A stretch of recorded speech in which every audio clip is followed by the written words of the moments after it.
ഇന്ന് 31 ശ്ലോകമാണ് നമുക്ക് കാണേണ്ടത്. ഇതുവരെ ആചാര്യസ്വാമികൾ പറഞ്ഞത് യോഗ്യതയെക്കുറിച്ചിട്ടാണ്. അധികാരിണമാശാസ്തേ ഫലസിദ്ധി വിശേഷത എന്ന് പറയണ്ടേ 14 ശ്ലോകത്തില്. കാലവും ദേശമൊക്കെ, അനുകൂലമായ കാലവും ദേശമൊക്കെ നോക്കി ഇരുന്നിട്ട് കാര്യമില്ല, അതിന് അത്ര പ്രസക്തിയില്ല. ഏറ്റവും പ്രധാനപ്പെട്ടത് എന്താ? ഈ സാധകന്റെ യോഗ്യതയാണ്, അധികാരിത്വമാണ്, ക്വാളിഫിക്കേഷനാണ്. അതെന്താ എന്ന് ഒരു സംശയത്തിന് മറുപടി പറയായിരുന്നു ഇതുവരെ ചെയ്യുന്നത്. ഇതൊക്കെയാണ് 4 സാധനങ്ങൾ. സാധന ചതുഷ്ടയ സമ്പത്തി, സാധന ചതുഷ്ടയമാണ് ആ യോഗ്യത. അതിനെക്കുറിച്ച് ഏതായാലും പറഞ്ഞു. ഇപ്പോൾ 2ാം ശ്ലോകത്തിൽ ആചാര്യസ്വാമികൾ എൻ്റെ വിവേക ചൂടാമണിയിൽ പറയാൻ പോകുന്ന എന്താ പറയുക ആശയങ്ങൾ അഥവാ ടോപ്പിക്സിനെ കുറിച്ച് ചുരുക്കി പറഞ്ഞു, സംഗ്രഹിച്ച് പറഞ്ഞു. ജന്തൂനാം നരജന്മ ദുർലഭം, നരജന്മ പ്രശംസ അത് കഴിഞ്ഞു. പുംസ്വം അത് പറഞ്ഞു. ജന്തൂനാം നരജന്മ ദുർലഭമത പുംസ്വം തതോ വിപ്രദ തസ്മാത് വൈദിക ധർമ്മമാർഗപരത വിദ്വത്വമസ്മാത് പരം. ആ വൈദിക ധർമ്മ മാർഗപരത, വൈദിക ധർമ്മത്തെ കുറിച്ചിട്ടാണ് ഇതുവരെ ചർച്ച ചെയ്തുകൊണ്ടിരുന്നത്. വൈദിക ധർമ്മം എന്താണ്? വൈദിക ധർമ്മം പ്രവൃത്തി ധർമ്മമെന്നും നിവൃത്തി ധർമ്മമെന്നും രണ്ടാ പറഞ്ഞു. പ്രവൃത്തി ഈ ലോകത്തിലുള്ളതായ പലതരത്തിലുള്ളതായ നേട്ടങ്ങള് നമ്മുടെ ആത്മാർത്ഥമായ കഠിനമായ പ്രയത്നം കൊണ്ട് സമ്പാദിക്കുന്നതിനാണ് പ്രവൃത്തി എന്ന് പറയുന്നത്. നമുക്ക് പല പല ആഗ്രഹങ്ങളുണ്ട്. ആഗ്രഹങ്ങൾ പൂർത്തീകരിക്കാൻ വേണ്ടി ഈ ലോകത്തിൽ പ്രവർത്തിക്കാം.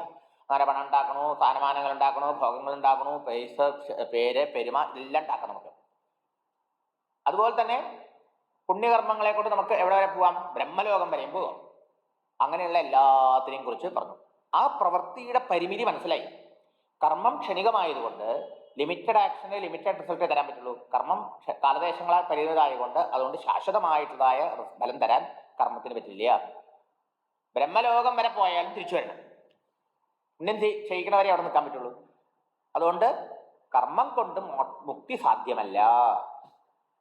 ശാശ്വതമായ ശാന്തിയാണ് മുക്തി. അത് കർമ്മം കൊണ്ട് സാധ്യമല്ല എന്ന് തിരിച്ചറിയണവരെ പ്രവൃത്തി. മനസ്സിലായോ? ഇത് തിരിച്ചറിഞ്ഞു കഴിഞ്ഞാൽ പിന്നെയോ ശാശ്വതമായ ശാന്തിക്ക് വേണ്ടി, ശാശ്വതമായ വസ്തുവിലെ സത്യത്തെ സാക്ഷാത്കരിക്കാനുള്ള ആഗ്രഹത്തോടുകൂടി ആ ആഗ്രഹം വന്ന് അയാൾ എന്ത് ചെയ്യണു?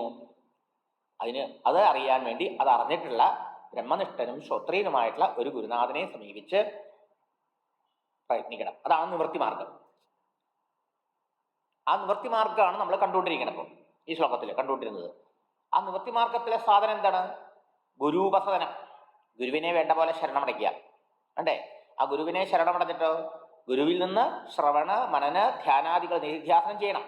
അവിടെയൊക്കെ പ്രവൃത്തികളുണ്ട്, പക്ഷെ അത് ലൗകികമായ പ്രവൃത്തിയല്ല എന്ന് മാത്രം. അല്ലേ? അപ്പൊ ഈ ഗുരുപസദനത്തിന് മുമ്പ് ഗുരുവിനെ സമീപിക്കാനുള്ള ശിഷ്യന് വേണ്ട യോഗ്യതകളെ കുറിച്ച് അറിയണമല്ലോ. ആ യോഗ്യതയാണ് ഇതുവരെ പറഞ്ഞുകൊണ്ടിരുന്നത്. അപ്പോൾ വൈദിക ധർമ്മ മാർഗപരത ആണ് പഠിച്ചുകൊണ്ടിരിക്കണം നമ്മൾ. വൈദിക ധർമ്മത്തിലെ പ്രവൃത്തിധർമ്മം, നിവൃത്തിധർമ്മം. പ്രവൃത്തിധർമ്മത്തെ പറഞ്ഞു കഴിഞ്ഞു. ഇനി അവിടുന്ന് നിവൃത്തിയിലേക്ക് തിരിയുന്ന ശിഷ്യന് അഥവാ സാധകന് ഉണ്ടാവേണ്ട യോഗ്യതകൾക്കനുസരിച്ചിട്ടാണ് അയാൾ ഗുരുവിൻ്റെ അടുത്ത് പോയാലും ഗുരു ഉപദേശിച്ചാലും ഫലം, മോക്ഷം എന്ന ഫലം കിട്ടുക പറഞ്ഞു. അതെന്തൊക്കെയാണ് യോഗ്യത എന്ന് ചോദിച്ചപ്പോൾ സാധന ചതുഷ്ടയമാണ് പറഞ്ഞു. ഈ സാധന ചതുഷ്ടയ സമ്പത്തെക്കുറിച്ച് വിസ്തരിച്ച് പറഞ്ഞു. ഇനി പറയേണ്ടത് എന്താ?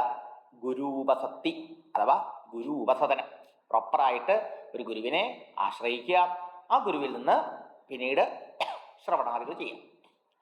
അതിനിടയിൽ, അത് പറയുന്നതിൻ്റെ ഇടയിൽ അടുത്ത ശ്ലോകത്തില് ആചാര്യസ്വാമികള് ഭക്തിയുടെ മാഹാത്മ്യത്തെ കുറിച്ച് പറയാം.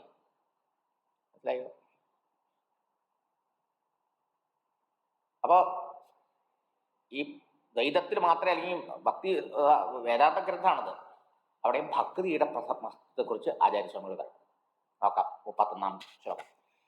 മോക്ഷകാരണ സാമഗ്ര്യാം ഭക്തിരേവ ഗരീയസി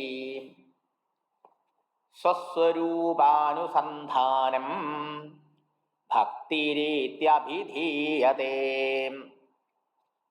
മോക്ഷകാരണ സാമഗ്ര്യാം ഭക്തിരേവ ഗരീയസി സ്വസ്വരൂപാനുസന്ധാനം ഭക്തിരീത്യഭിധീയതേ.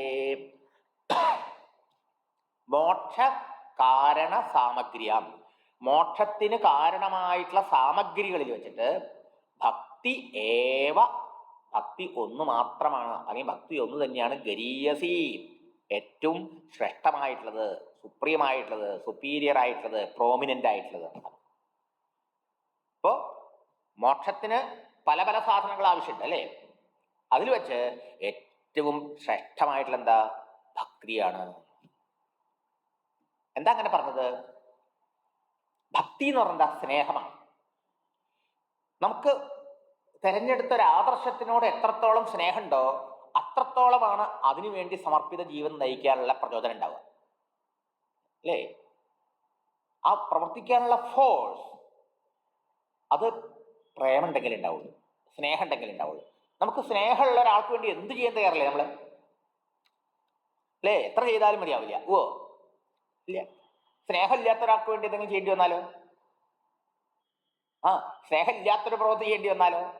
നമുക്ക് ഇഷ്ടമുള്ള പ്രവൃത്തിയാണെങ്കിലോ അത് നമ്മൾ ഉത്സാഹത്തോടെ ചെയ്യും, ഉന്മേഷത്തോടെ ചെയ്യും. അത് നമുക്ക് ടയർഡാവില്ല. ശരിയല്ലേ? അങ്ങനെയാണ്.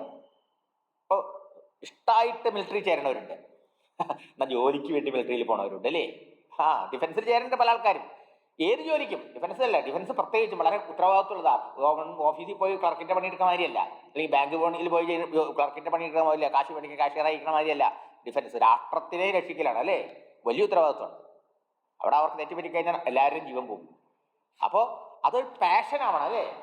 എന്താ പറയുക, പാഷൻ. എല്ലാത്തിനും ഒരു പാഷൻ. ഡോക്ടർ ആവുന്ന ഒരു പാഷൻ ആവണം. എഞ്ചിനീയറിംഗ് പാഷൻ കൊണ്ട് എഞ്ചിനീയർ ആവണം. അത് നോക്കൂ, അയാൾക്കൊരു പ്രയാസമില്ല അത് പഠിക്കാൻ.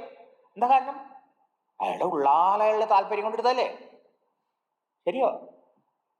അപ്പൊ അതയാൾക്ക് പ്രയാസമല്ല. ഇവിടെ എന്താ ഈ സാധനമൊക്കെ ആൾക്കാർക്ക് പ്രയാസം തോന്നണത്?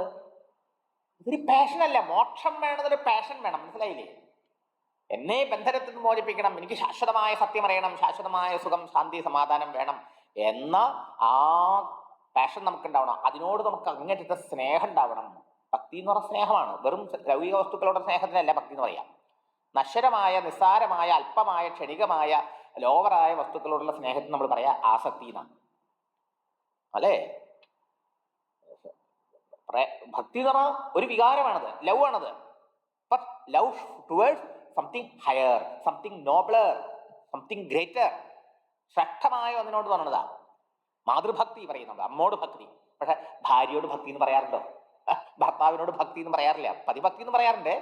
പക്ഷെ മാതൃഭക്തി, പിതൃഭക്തി, രാഷ്ട്രഭക്തി, ഗുരുഭക്തി, ദൈവഭക്തി അല്ലേ? ഭക്തി ഉണ്ടെങ്കിൽ എന്താ? ആ സ്നേഹം ഉണ്ടെങ്കിൽ ആ സ്നേഹമുള്ള ആളെ എപ്പോഴും ഓർമ്മിക്കാൻ പറ്റും, പ്രയാസമില്ല. It is effortless. ശരിയല്ലേ? ന്യൂലി വെഡഡ് കപ്പിൾസ് മനസ്സിലാവും. എപ്പോഴും ഭാര്യയുടെ വിചാരം ഭർത്താവിനുണ്ടാവും, ഭർത്താവിന്റെ വിചാരം ഭാര്യയ്ക്കുണ്ടാവും. അങ്ങനെ അവർക്ക് കാത്തിരുന്ന് ഒരു ഉണ്ണി ഉണ്ടായി. അപ്പോഴോ ജോലിക്ക് പോയാലും അച്ഛൻ്റെ മനസ്സിലാ കുഞ്ഞിന്റെ വിചാരം, അമ്മയ്ക്ക് ജോലിക്ക് പോയാലും കുഞ്ഞിന്റെ വിചാരം, കുഞ്ഞ് കഴിച്ചോ, കുഞ്ഞിനെ നോക്കിയോ, കുഞ്ഞുണന്നോ അല്ലേ? എപ്പോഴും മനസ്സിലുണ്ടാവും അല്ലേ? എന്താ കാരണം? You love him. ശരിയല്ലത്? അപ്പോ ഭക്തി എന്ന് പറഞ്ഞാൽ ശാശ്വതമായ ഈശ്വരനോടുള്ള സ്നേഹം, പരമാത്മാവിനോടുള്ള സ്നേഹം. ഈശ്വരനാണ് നമ്മുടെ ഓരോരുത്തരുടെ ആത്മാവായിരിക്കുന്നത്. ഹരി ദേഹഭൃതാം ആത്മാവാണ് ഭാഗവതം തന്നെ പറയാം. ആരാണ് ഈ ഹരി? വിഷ്ണു. എല്ലാവരെയും ആത്മാവാണ് ഹരി. അപ്പോ ആ ആത്മസാക്ഷാത്കാരത്തിനുള്ളതായ ആഗ്രഹം, മോഹം, അതിൽ ഭക്തി. അപ്പൊ എന്താവും? ആ ആത്മവിചാരത്തിന് പ്രയാസം ഉണ്ടാവില്ല, അത് എഫർട്ട്ലെസ് ആയിരിക്കുന്നത്. അതുകൊണ്ട് ഭക്തി ഇല്ലാതെ കാര്യം സാധിക്കില്ല. നമുക്കതിനോട് ഒരു, അല്ലെങ്കിൽ നമ്മുടെ സാധനങ്ങളൊക്കെ ഒരു ചടങ്ങായിട്ടാവും. മനസ്സിലായില്ലേ? എല്ലാം ഒരു എന്താ പറയാ, ഡ്രൈ ആയിരിക്കും അർത്ഥം. We will not enjoy. പലപ്പോഴും നമ്മൾ കാണുന്ന എങ്ങനെയാ, ഒരു ചടങ്ങായിട്ട് എന്തൊക്കെയോ കാട്ടിക്കൂട്ടുക. കാരണം എന്താ? എന്തിനാത് ചെയ്യണമെന്ന് എനിക്കറിയില്ല. അതുകൊണ്ട് നേടേണ്ട ആ ലക്ഷ്യത്തിനോട് എനിക്ക് പ്രേമില്ല, ഭക്തിയില്ല, സ്നേഹമില്ല. അതിന്റെ കുഴപ്പമാണ്. ഇവിടെ മോക്ഷത്തിൽ നമുക്ക് ഭക്തിയാണ് പ്രധാനമായിട്ടുള്ളത്. സത്യസാക്ഷാത്കാരത്തിന് അവിടെ അദമ്യമായിട്ടുള്ളതായ മോഹം നമുക്ക് ജനിക്കണമെങ്കിൽ അത് നമുക്ക് ഭക്തി ഉണ്ടാവണം അല്ലേ? ഇപ്പൊ ഭക്തി ഉണ്ടാവണതിന്റെ ലക്ഷണം എന്താ? ഭക്തിയിൽ എന്താ സംഭവിക്കുന്നത്? സ്നേഹത്തിന്റെ അളവ് എങ്ങനെയാ? നമുക്ക് സ്നേഹത്തെ എങ്ങനെ അളക്കാൻ പറ്റുക? നമുക്ക് പ്രേമഭാജനവുമായിട്ടുള്ള ഏകത്വം, താതാത്മ്യം എത്രത്തോളം ഉണ്ടോ അത്രത്തോളം ആ സ്നേഹത്തിൽ നമ്മൾ വിജയം കൈവരിച്ചു. ഒരു ഗുരുദേവൻ പറയും, total identification with the beloved. പ്രേമഭാജനവുമായിട്ടുള്ള ഹൃദയ ഐക്യത്തിലാണ് ആ പ്രേമത്തിന്റെ സാഫല്യം. മനസ്സിലായോ? അവിടെ പ്രേമഭാജനത്തിൽ നിന്ന് പ്രേമി ഒന്നും തിരിച്ചു പ്രതീക്ഷിക്കുന്നില്ല. മനസ്സിലായോ? തന്റെ പ്രേമഭാജനത്തിന്റെ സുഖം തന്റെ സുഖം, പ്രേമഭാജനത്തിന്റെ ദുഃഖം തന്റെ ദുഃഖം. എന്താ അവിടെ അങ്ങനെ വരാൻ കാരണം? അത് അവരുടെ സുഖം എന്റെ സുഖം, അവരുടെ ദുഃഖം എന്റെ ദുഃഖമാണ്. ഈ ഹൃദയ ഐക്യം ഉണ്ടാവണം. ആ പ്രേമത്തിൽ ഹൃദയൈക്യം സംഭവിക്കുമ്പോഴാണ് ആ പ്രേമത്തിന് സാഫല്യം ഉണ്ടാവുന്നത്. ഉദാഹരണം ഭക്തിശാസ്ത്രത്തിൽ നാരദ മഹർഷി പറയാ, യഥാ വ്രജഗോപികാനാണ്. വ്രതത്തിലെ ഗോപിമാരാണ് അതിന് ഉദാഹരണം. വ്രതത്തിലെ ഗോപിമാരുടെ മനസ്സ് എപ്പോഴും കൃഷ്ണനില്ല. അവർക്ക് കൃഷ്ണനെ സ്മരിക്കല് എഫർട്ട്ലെസ്സാ. കൃഷ്ണനെ മനസ്സിൽ നിന്ന് പുറത്താക്കാനാണ് അവർക്ക് പ്രയാസം. മനസ്സിലായോ? ആ സർവാന ശിഥിലാക്രിയ എന്നാണ് നന്ദബാബയൊക്കെ പറയുന്നത്. ഉദ്ധവര് വന്ന സമയത്ത് ഈ കൃഷ്ണന്റെ വിചാരം തള്ളിക്കേറി വന്നിട്ടേ ഞങ്ങൾക്ക് ഒരു പണിയും ചെയ്യാൻ പറ്റണില്ല. ലൗകികവും വൈദികവുമായ എല്ലാ പ്രവൃത്തികളും നിന്നു പോവാ. കൃഷ്ണനെ മനസ്സിൽ നിന്ന് മാറ്റി കളഞ്ഞാലേ ഞങ്ങൾക്ക് എന്തെങ്കിലും പണിയെടുക്കാൻ പറ്റുള്ളൂ. ആ ഗൗരികാരും അങ്ങനെ തന്നെ. അപ്പോ അവർക്ക് ശ്രീകൃഷ്ണനോടുണ്ടായ ഭക്തിയാണ്. ഇവിടെ വേദാന്ത ശാസ്ത്രത്തില് ആ ഭഗവാനെ നമ്മൾ ആത്മാവായിട്ടാണ് കണക്കാക്കുന്നത്. മനസ്സിലായോ? ആത്മാവ് ഭഗവാൻ, പരമാത്മാ ഭഗവാൻ ബ്രഹ്മം എന്ന് പറയുന്നത് മൂന്നല്ല ഒന്നിനെയാണെന്ന് ഭാഗവതം പറഞ്ഞിട്ടുണ്ട്. ബ്രഹ്മേതി പരമാത്മേതി ഭഗവാൻ ഇത് ശബ്ദതേ. ബ്രഹ്മമെന്നും പരമാത്മാവെന്നും ഭഗവാൻ എന്നും പറയുന്നത് ഒന്നിനെ തന്നെ. ആ ഭക്തർ ഇഷ്ടദേവനോടാണ് ഭക്തി. ഇവിടെയോ ആ ഇഷ്ടദേവൻ തന്നെയാണ് തന്റെ ആത്മാവായിരിക്കുന്നത് എന്ന് മനസ്സിലാക്കിയ സാധകൻ ആ ഭഗവാനോട് ഭക്തി വയ്ക്കുക, അല്ലെങ്കിൽ പരമാത്മാവിനോട് ഭക്തി ചെയ്യുക എന്ന് പറയുന്ന അർത്ഥം ആ പരമാത്മസ്വരൂപത്തെ നിരന്തരം അനുസന്ധാനം ചെയ്യുക, നിരന്തരം ഓർത്തുകൊണ്ടിരിക്കുകയാണ്. മനസ്സിലായോ?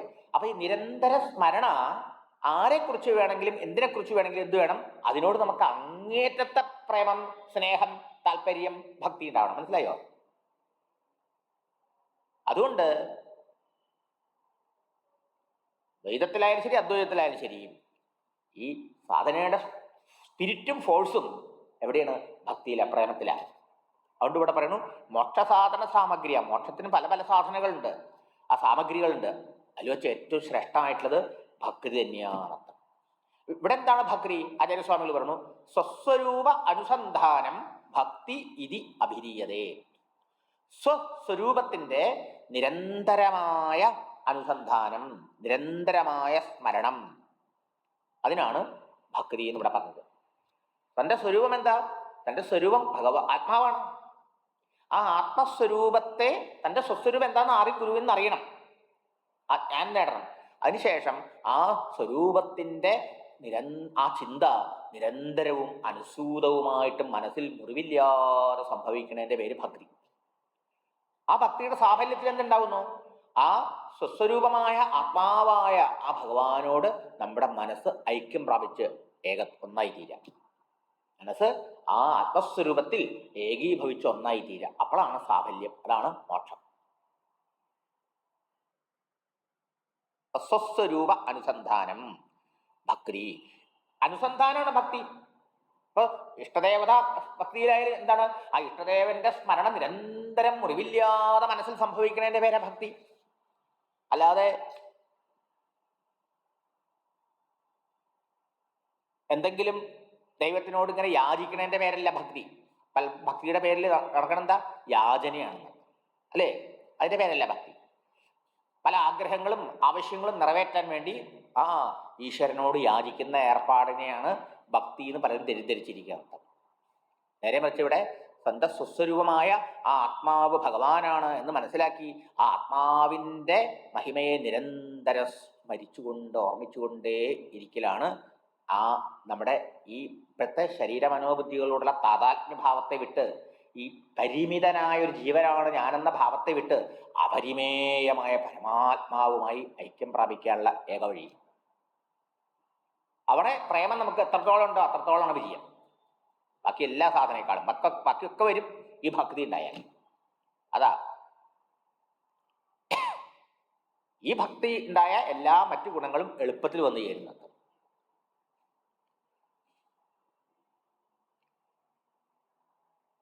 നാരദഭക്തി സൂത്രത്തിൽ പറയും, സാ പരാനുരക്തി ഈശ്വരേ, പ്രതിഫലമായി ഒന്നും തിരിച്ചു പ്രതീക്ഷിക്കാതെയും ഒരു സ്വാർത്ഥ ഉദ്ദേശം കൂടാതെയും നിർവ്യാജമായി ഈശ്വരനോട് കാണിക്കുന്ന പരമപ്രേമം എന്നാണ് സാ പരാനുരക്തി ഈശ്വരേ എന്ന് പറയുമ്പോൾ. പരമമായ അനുരക്തി ഈശ്വരനില്ല.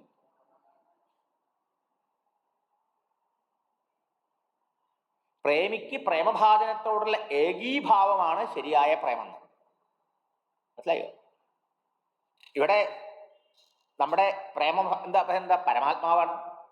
അപ്പൊ എന്താണ് നമ്മുടെ സ്വസ്വരൂപം? പരമാത്മാവാണ്. ആത്മാവാണ് നമ്മുടെ യഥാർത്ഥ സ്വരൂപം. ഇപ്പൊ നമ്മൾ ശരീരമനോബുദ്ധിയാദികളാണ് ധരിച്ചിരിക്കുന്നത്. അപ്പോൾ ഗുരുവിൽ നിന്ന് ആ പരമാത്മസ്വരൂപത്തെക്കുറിച്ച് വ്യക്തമായി മനസ്സിലാക്കി സ്വസ്വരൂപത്തെക്കുറിച്ച് ശരിയായി അറിഞ്ഞ് ആ സ്വസ്വരൂപത്തിന്റെ നിരന്തരമായ ചിന്തനത്തിൽ മനസ്സ് ഏർപ്പെടുന്നുണ്ടെങ്കിൽ അതിന് ഭക്തിന്ന് പേര്. ഭാഗവതാദി ഗ്രന്ഥങ്ങളിലൊക്കെ കപിലോപദേശമൊക്കെ നമുക്ക് കാണാം. എന്തെങ്കിലും ചടങ്ങുകൾ ചെയ്യലാണ് ഭക്തി എന്ന് പറഞ്ഞിട്ടില്ല. എന്തെങ്കിലും ബാഹ്യമായ എന്തെങ്കിലുമൊക്കെ വേഷങ്ങൾ കെട്ടലാണ്, അല്ലെങ്കിൽ എന്തെങ്കിലുമൊക്കെ ഇങ്ങനെ ഷോ ചെയ്യണതാണ് ഭക്തി എന്ന് ഗീതയിലായാലും രാമായണത്തിലായാലും ഭാഗവതത്തിലായാലും എവിടെയും പറഞ്ഞിട്ടില്ല. സദ്ഗുണങ്ങളെ കുറിച്ചാണ് അവിടെ പറഞ്ഞിട്ടുള്ളത്. ആ സദ്ഗുണങ്ങൾ വളർന്നാൽ സ്വാഭാവികമായിട്ട് നമുക്ക് ആ പരമാത്മസ്മരണ അനുസ്യൂതമായി നിരന്തരമായി ചെയ്യാൻ സാധിക്കും. കപിലോപദേശത്തിൽ കപിലഭഗവാൻ പറയും, എങ്ങനെയാണ് ഭക്തി പറയണത്? യഥാ ഗംഗാംബുസോംബുധൗ, ഉദാഹരണം പറഞ്ഞതാ. മറ്റു നദികളൊക്കെ ലക്ഷ്യമാകുന്ന സമുദ്രത്തിൽ എത്താതെ വറ്റിപ്പോവും. എന്നാൽ ഗംഗാനദി അങ്ങനെയല്ല. ഗംഗാനദി വളരെ വേഗതയിലാണ് ഒഴുകുന്നത്. രണ്ടാമത് എന്തൊക്കെ തടസ്സങ്ങളുണ്ടെങ്കിലും ആ തടസ്സങ്ങളെയൊക്കെ അതിവർത്തിച്ചുകൊണ്ട് ലക്ഷ്യമായ സമുദ്രത്തിലേക്ക് കുതിക്കുന്നത് പോലെ, പ്രവഹിക്കുന്നത് പോലെ. ആ കുതിപ്പ് നമുക്കറിയാം. നമുക്ക് അതുപോലെ നമ്മുടെ മനസ്സ് ആ സ്വസ്വരൂപത്തിലേക്ക്, പരമാത്മസ്വരൂപത്തിലേക്ക് നിരന്തരമായി കുതിക്കുക. അവിടെ ഈ ലൗകികമായ വസ്തുക്കളിലുള്ളതായ കാമനകളൊന്നും തടസ്സമായി നിൽക്കാൻ പാടില്ല. അതിനെയൊക്കെ അതിവർത്തിച്ചുകൊണ്ട് അതിനെ ആ ലക്ഷ്യത്തിലേക്ക് നിരന്തരമായി കുതിക്കുക. ആ നിരന്തരമായ അനുസ്യൂതമായ ആ ചിന്തനം, സ്മരണ, അല്ലേ? അതാണ് ഭക്തി. സ്വസ്വരൂപ അനുസന്ധാനം ഭക്തി എന്ന് ആചാര്യസ്വാമികളിലൂടെ പറയുന്നു. വേദാന്ത സാധനയിൽ ഭക്തി ഇങ്ങനെയാണ്. ഇവിടെ ഭക്തി വേണം. മറ്റേടത്ത് ഇഷ്ടദേവനാണ്. ഇഷ്ടദേവന്റെ ചിത്രം വെച്ച് ഇഷ്ടദേവന്റെ രൂപത്തെ നോക്കിയിരുന്ന് അവിടെ എന്ത് വേണം? ആ ഇഷ്ടദേവന്റെ രൂപം മനസ്സിലങ്ങനെ കണ്ട് മറ്റെല്ലാ വിചാരങ്ങളും ഇഷ്ടദേവന്റെ രൂപം തന്നെ കാരണം. ആ മനസ്സിലെ വിചാരം മുഴുവൻ ഇഷ്ടദേവനിലേക്ക് ഇങ്ങനെ ഒഴുകണം. അപ്പൊ ഗംഗാനദി മുറിവില്ലാതെ പ്രവഹിക്കും പോലെ, തൈലധാര പോലെ, തൈലം അല്ലെങ്കിൽ ജലധാര, ശിവന്റെ ശിരസിലേക്ക് ധാര ഒഴുകില്ലേ? മുറിയാതെ വീഴില്ല. ധാരക്കടാരത്തുനിന്ന് വെള്ളം, ആ പാത്രത്തുനിന്ന് വെള്ളം ഇങ്ങനെ ഒരു നൂല് വെണ്ണത്തില്. അതൊക്കെ പ്രതീകാത്മകമാണ്.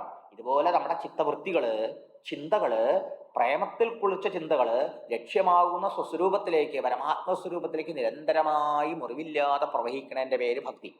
ആ ഭക്തിയുടെ ഫലമായിട്ട് എന്തായി? ആ പ്രേമിയുമായി ഏകത്വം പ്രാപിക്കും. ടോട്ടൽ ഐഡന്റിഫിക്കേഷൻ വിത്ത് ബലപ്പെട്ട് സാധിക്കും. എന്താവും? അവ ഈ നമ്മളെ മനസ്സും നമ്മുടെ വ്യക്തിത്വം എന്താവും? ആ പരിപൂർണമായ പരമാത്മസ്വരൂപത്തിൽ ഏകീഭവിച്ചൊന്നാവും. അപ്പൊ എന്തായി? പരമാത്മ സാക്ഷാത്കാരം, സ്വസ്വരൂപ സാക്ഷാത്കാരം. പരമാത്മസ്വരൂപം തന്നെ നമ്മുടെ സ്വസ്വരൂപം. അപ്പൊ നമ്മൾ ശരീരമാണ് തെറ്റിദ്ധരിച്ചിരിക്കുകയാണ്. ഇതാണ് യഥാർത്ഥമായ സാധന, അല്ലെങ്കിൽ സാധനയുടെ മർമ്മം. എത്രയോ സാമഗ്രികൾ ഉണ്ടെങ്കിലും വെച്ചിട്ട് ഈ ഭക്തിയാണ് ഏറ്റവും ശ്രേഷ്ഠമായിട്ടുള്ളത്. ആ ഭക്തി എന്താന്ന് പറഞ്ഞു? ഭക്തി ശ്രേഷ്ഠ നമുക്കൊക്കെ അറിയാം. പക്ഷെ ഇവിടുത്തെ സാധനയിൽ എന്താണ് ഭക്തി എന്നും ആചാര്യസ്വാമികൾ നിർവഹിച്ചു. ഇനി വേറൊരു അഭിപ്രായമുണ്ട്. സ്വാത്മതത്വാനുസന്ധാനം ഭക്തിരിത്യ അപരേ ജഗു. അവരെ വേറെ ചില ആചാര്യന്മാരുടെ അഭിപ്രായത്തിൽ ജഗുഹു അവർ പറയണത് എങ്ങനെയാ? സ്വ ആത്മതത്വത്തെ അനുസന്ധാനം ചെയ്യലാണ്. സ്വന്തം ആത്മാ തത്വത്തെ അനുസന്ധാനം ചെയ്യില്ല. അതെന്താ? സ്വത്മച്ച ഈ ജീവൻ, തന്നിലെ ഈ ജീവൻ, ശരീര മനോബുദ്ധ്യാദികൾ അഭിമാനിച്ചുകൊണ്ടിരിക്കുന്ന പരിമിതമായ ഈ ജീവൻ നിരന്തരം ഞാൻ ജീവനല്ല, നാഹം ജീവ പരാത്മേരി, ഞാൻ ആ പരമാത്മസ്വരൂപമാണ് എന്ന് നിരന്തരം ഓർമ്മിക്കല്. എന്നിട്ട് അതിൽ ജീവഭാവം വിലയിക്കല്. അങ്ങനെ പറയും. ചില ആൾക്കാർ അങ്ങനെയും പറയുന്നുണ്ട്. എന്തായിരുന്നാലും ഒരു കാര്യം ഉറപ്പ്, പ്രേമം അത്യാവശ്യമാണ്. ലക്ഷ്യത്തോട്, നമ്മൾ സ്വീകരിച്ച ലക്ഷ്യത്തോട്, ആദർശത്തിനോട് അദമ്യവും അടങ്ങാത്തതുമായ ഇഷ്ടം, താല്പര്യം, സ്നേഹം, പ്രേമം ഉണ്ടെങ്കിൽ മാത്രമേ അതിലേക്ക് മനസ്സ് നിരന്തരമായി പ്രയത്നം കൂടാതെ പോവുള്ളൂ. അങ്ങനെ നിരന്തരം മറ്റെല്ലാത്തുനിന്നും ശ്രദ്ധയെ പിൻവാങ്ങി അന്യവിചാരങ്ങളെ ഒക്കെ വിട്ടിട്ട് ഈ ലക്ഷ്യമാകുന്ന ഏകവിചാരത്തില് മനസ്സ് നിർബാധം അനുസ്യൂതമായി പ്രവഹിക്കുക. അതിൻ്റെ സാഫല്യം എന്താണ്? ആ മനസ്സ് ആ ലക്ഷ്യമാകുന്ന പരമാത്മസ്വരൂപത്തിൽ ഏകീഭവിക്കുക. അങ്ങനെ പ്രേമഭാജനവുമായിട്ട് പ്രേമി ഒന്നായി തീരുക. അവിടെയാണ് ഈ സാക്ഷാത്കാരം. അതാണ് ഭക്തിയുടെ പരമമായ സാഫല്യം. ഇവിടെ സ്വന്തം ആത്മതത്വത്തെ വിചാരം ചെയ്യുക എന്ന് പറഞ്ഞാൽ ശരി, സ്വസ്വരൂപത്തെ വിചാരം ചെയ്യുക എന്ന് പറഞ്ഞാൽ രണ്ടിടത്തും അനുസന്ധാനം നിരന്തരം ഉണ്ട്. മനസ്സിലായി? ആ അനുസന്ധാനിച്ചാലും അനു എന്ന വാക്കിനർത്ഥം അനുദിനം, ഡെയിലി എന്ന് പറയും, നിരന്തരം. അല്ലെങ്കിൽ അനുച്ച ആഫ്റ്റർ, ശേഷം എന്നർത്ഥമുണ്ട്. ഗുരു ഉപദേശത്തിന് ശേഷമാണ് നമുക്ക് ചെയ്യാൻ പറ്റുള്ളൂ. അപ്പോൾ ആത്മസ്വരൂപത്തെക്കുറിച്ച് അല്ലെങ്കിൽ സ്വസ്വരൂപത്തെക്കുറിച്ച് നമുക്കറിയില്ലല്ലോ. അതാണ് വിവേകചൂടാമണിയിൽ ആചാര്യം പറഞ്ഞു തരാൻ പോണത്. അതിനാണ് ഗുരുവിനെ സമീപിക്കേണ്ടത്. അപ്പൊ ആ ഗുരുവിനെ സമീപിക്കുന്നതിന് മുമ്പ് ശിഷ്യനോട് ഈ കാര്യങ്ങളൊക്കെ ഗുരു പറഞ്ഞുറപ്പിക്കുക. അപ്പോൾ ഗുരു ഉപദേശിക്കും എന്താണ് സ്വസ്വരൂപം അല്ലെങ്കിൽ പരമാത്മസ്വരൂപം. ആ സ്വരൂപത്തെ അറിഞ്ഞ ശേഷം, അതിനെക്കുറിച്ച് കേട്ടതിന് ശേഷമല്ലേ അതിനെ ചിന്തിക്കാൻ പറ്റുള്ളൂ. കാരണം അനുസന്ധാനം, അതിനെ നിരന്തരം വിചാരിക്കുക, ഓർമ്മിക്കുക. ഹരിയോ.